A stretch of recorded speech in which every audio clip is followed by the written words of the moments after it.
je to pro vás, co mě drželi nad vodou. Pro Juru, pro Adelku, díky za podporu, bro.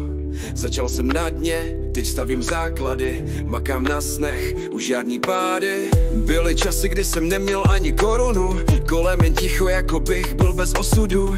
Azylovej dům a dluhy na krku, společnost mi říkala, že nemám šanci prorazit tu. Ale v hlavě jsem měl jiskru, co mě nespálila, víra ve změnu, co mě v noci zachránila. Teď mám práci, každý den je můj posun, makám jak šroub, ať to všechno zas nezhasnu. Já mečtaju, já vás vrašaju, já rozplačevaju s dolgami, tě šatky jedni prošly. Никогда больше не возвращайтесь z psychiatrii. Теперь я живу для себя и тех, кто в меня верит.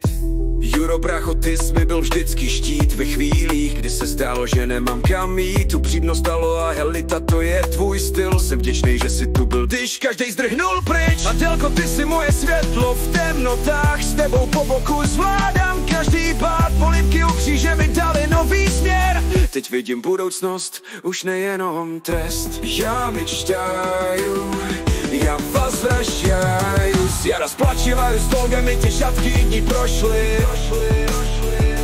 Никогда больше не возвращайтесь z psychiatrii. Теперь я живу для себя и тех, кто в меня верит.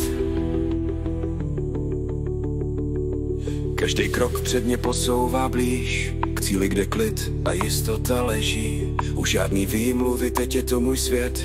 Za šanci děkuju, teď jedu naplno, žádnej stres. Práce, spoření, sny, co mě vedou. Už nikdy nepadnu dno, už mě nebere s sebou.